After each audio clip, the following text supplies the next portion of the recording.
Hi everybody, welcome back to the studio. So this week I'm pretty much working on catching you up on my 30, 60, 90 day sketchbook challenge. I'm on week 3 and just starting week 4, getting close to that 30-day mark. I'm so happy. And then I'm doing a little studio vlog, just kind of catch you up because I kind of moved some things around. I don't know if you can just tell already. I've got this chair here now, and just going to be rearranging some things, my bookshelves and that sort of thing. But nothing too intense into that because I don't want to bore you. But anyways, that's what I've been doing. And of course, just my normal week, my normal life. Just work and going to church and spending time with friends, and that's about it. So other than the sketchbook challenge, which takes up a great deal of my time, and of course making these videos for you. So I hope you're enjoying it. If you do, hit like, subscribe, comment, you know the drill. So anyways, let's get over to the table and I will show you this past week's sketchbook. So I'm back into this journal because I'm not 100% completed with all the pages, but I'm almost completed now. So where did we leave? Oh, I'm upside down. Let's see, where did I leave you off? I think, was it this one? I might have jumped into the other book. I think I jumped into the other book, the Korea book, I think. Anyways, so what I did next after last week was I did this landscape. This is back in my Strathmore book, which I really love for the way that I like to paint because I use a lot of water and watercolor and gouache combined with other media, watercolor pencils. Let's see, I have several different things, but I used those mildly colored pencils, the Prismacolors, that sort of thing. But mostly it's watercolor and gouache, but I tend to work pretty wet. But this was after I have a book on Tom Thompson, even though I spelled his name wrong here. Tom is just T-O-M. And but I love his work. Matter of fact, when I first started to paint, let me center this actually. When I first started to paint, I was very intimidated by painting, but I happened to go to Canada, to Ottawa, which is their capital, and I happened to see a major exhibit at their National Gallery of Tom Thompson, and his work was so loose and free and thick and impressionistic, but he did it all in plein air, which was one of the reasons why I started playing with plein air. But it had no boundaries. It wasn't influenced by anybody like the way I feel like you see a lot of stuff now. It's perfect. They have a particular look, a lot of the plein air pieces do, but his work was just so free, so wild as the nature he was in. Anyways, I love him. I love his work. I love the colors and the thickness, and his work is much more inspiring and amazing in person than it is in the book. But anyways, I used one of his paintings and I tried to do a full page spread. And then after that, I went to my book on Carl Rungius, and because I've been really liking landscapes, and so I just tried that as well. But how do I feel about it? It's okay. It's all right. I like aspects of it, but it certainly does not have the feeling of Carl Rungius's painting, which is also very abstract and loose, but it's huge. His paintings are huge, and this is a small sketchbook, quick copy, not a copy that I would have done in a great detail, but it was fun, and I do love his work. Then I chose to do just another map crunch. I don't know if you can hear the sound, like how thick this paper is. So this is another little house, like in Sweden or someplace. And I put in a lot of the details of the boards and stuff, and that inner, I don't know what it is. It's like a open porch at the top. You can see that.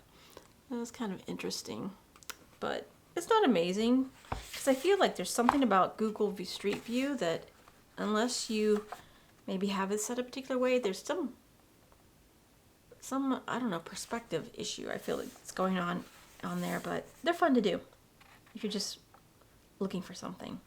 It's MapCrunch. I think it's mapcrunch.com.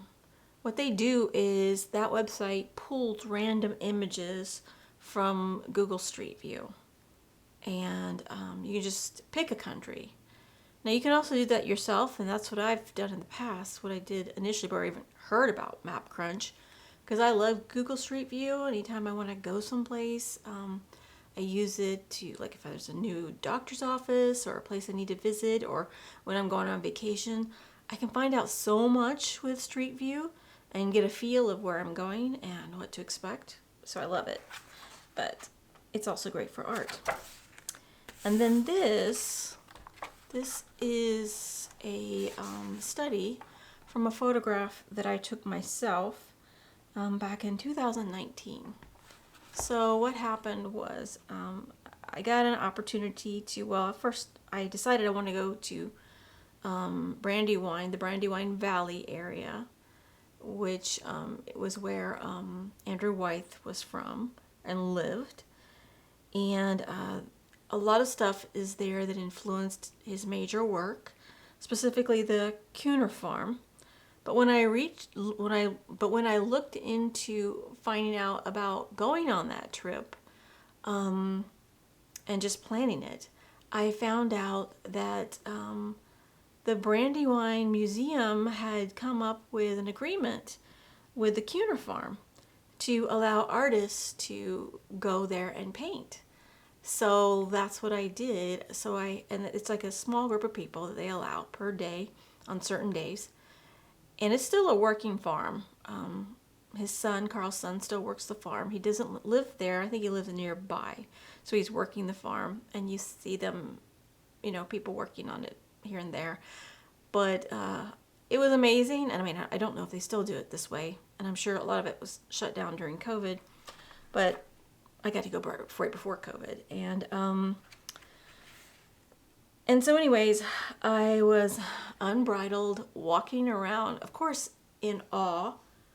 And if you see my bookshelves, you know how many Andrew Wyeth, N.C. Wyeth books I have on my shelf, because I love both N.C. Wyeth and his son, Andrew Wyeth. Probably Andrew more, but I love both of their work a lot.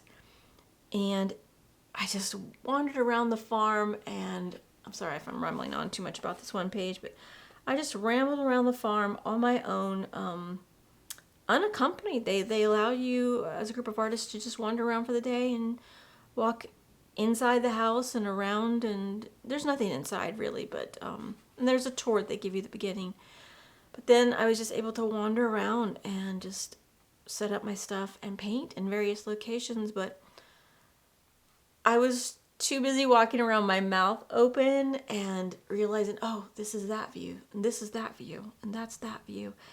And thinking about Andrew painting there, because I always felt so much about his work and the places that he's painted, and the sense of place and the story behind his work, that it moved me so much to actually physically be there. It was amazing. But anyways, this is actually inside the Cunor barn.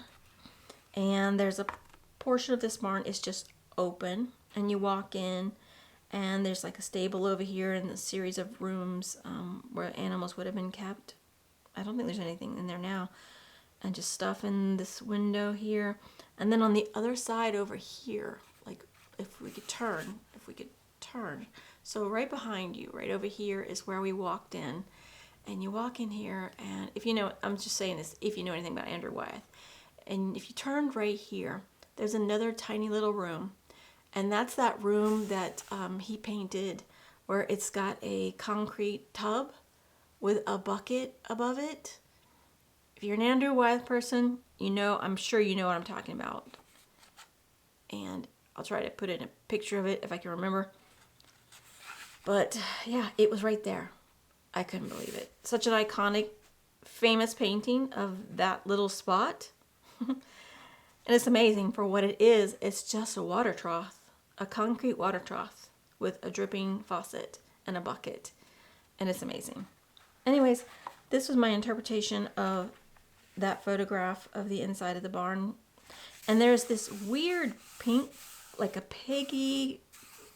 light pig, kind of bluish, cool pink color all on the interior of the wall. Very light, but it's everywhere, including on this little statue here that's like a plaque. They have a horse one, and then there's a pig one, but it's colored a pink color.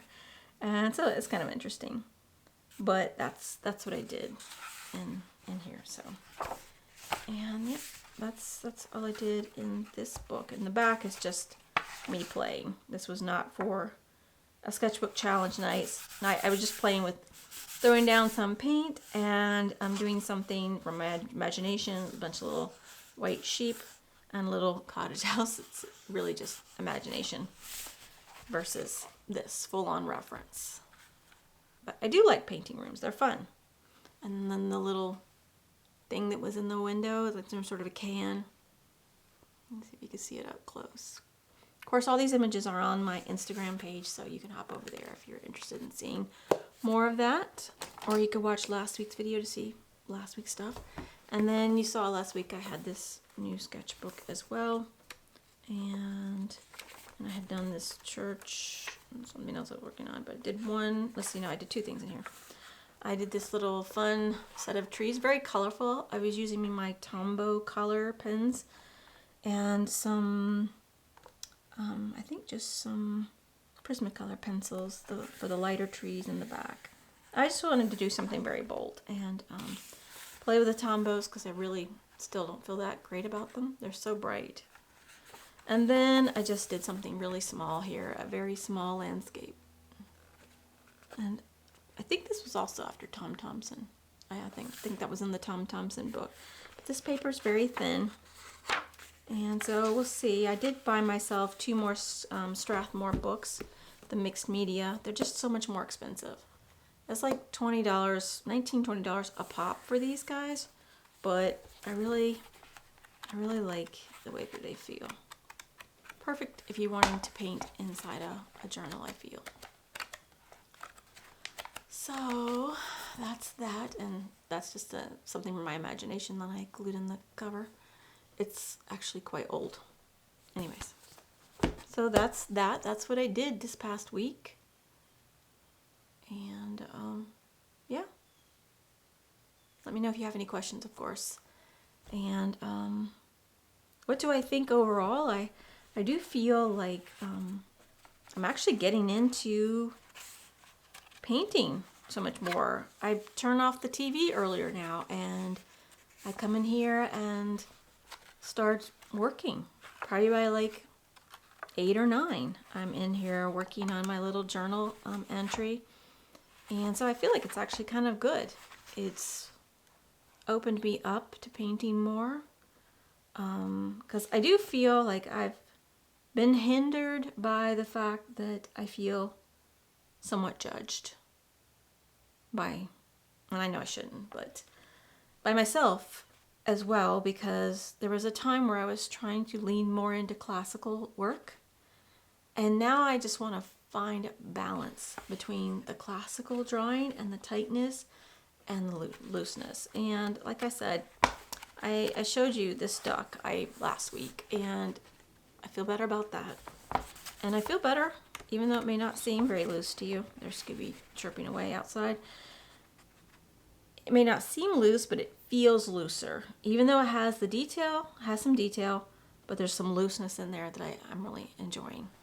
So that's what I want to do. I want to find that balance. So that's pretty much it.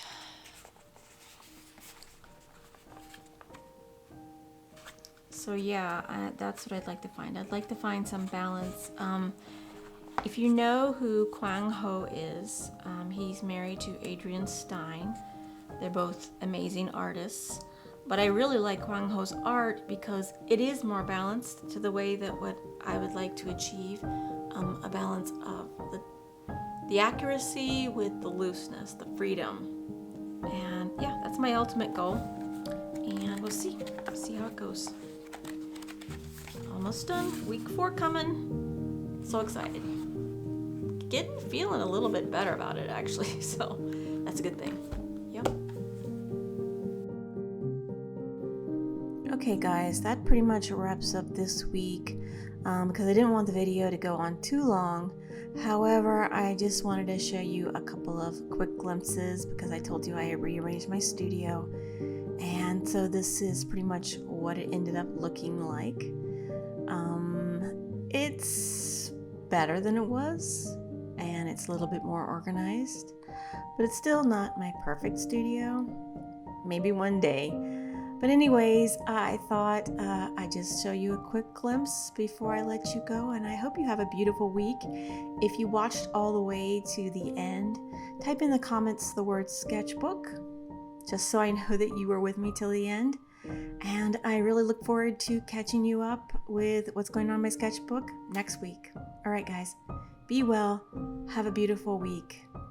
안녕. Goodbye.